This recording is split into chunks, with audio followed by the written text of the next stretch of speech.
হচ্ছে ঘরের ভিতরের পরিস্থিতি, আর এটাও ঘরের ভিতরে। আমি বাইরে উঠেছি, ওখানে একজন রান্না বান্না করতেছে, না রান্না বলতে মনে হয় মাছ করতেছে। এই যে কাজল ভাই, এই যে পাকে চুলে ডুবেছে মানে চুলার অবস্থা খারাপ, চুলে ডুবে গেছে। রান্না করার কোনো ব্যবস্থা নাই। এখন ওই ওনার সাথে একটু কথা বলি। আমরা আজ ধরে না চুলে চুলে চুলে চুলে এই হচ্ছে চুলা, রান্না বান্না যেখানে হয়, রান্না করার কোনো ব্যবস্থা আর নাই সম্ভবত। তো ওনার সাথে একটু কথা বলি যে আসলে মেইন ঘরও দেখাইছি। আমানুল্লাহ এবার পুরো বন্যাটা আমানুল্লাহর উপর দিয়ে গেছে। আমানুল্লাহ ভয়াবহ অবস্থা ঘরের ভিতরে। হ্যাঁ, এটা হচ্ছে ঘরের ভিতরের অবস্থা, একদম ভিতরে। এটা ঘরের ভিতরে, মেইন ঘরের ভিতরে।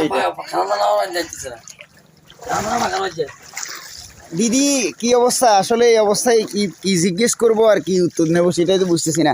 রান্না বান্না কিভাবে করতেছে? রান্না বান্না টোটালি করতে পারি না, খাইতে যাইতে কত কষ্ট হইতে আছে। রান্না বান্না করতে পারি না, আজ দুপুরে রান্না করতে পারি না। হবে মাছ আনছে, মাছ কুড়ি, কোনো রান্না বান্না কোনো নাই। এখন তো আপনার চুলা দেখলাম, চুলা নাই, চুলা অলরেডি পানিতে ডুবি। এখন রান্নবেন কিভাবে?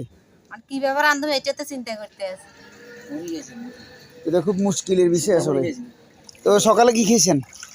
সকালে মনে করেন চিড়ে আনছে, মুড়ি আনছে, এগুলো খাইছি। এগুলা খাইছেন? বাচ্চা কাচ্চা সব কজন আপনারা? বাচ্চা টাচ্চা 5 জন। 5 জন আছেন। দাদা মনে হয় বাড়িতে নাই? দাদা ঢাকা।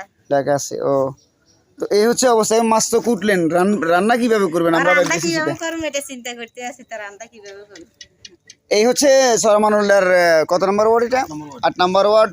এইভাবেই আমানুল্লাহর পুরো আমানুল্লাহটা কিন্তু এবার একদম বন্যায় ভেসে গেছে। অন্যান্য ইউনিয়নের সাথে আমানুল্লাহর অবস্থা বেশি খারাপ।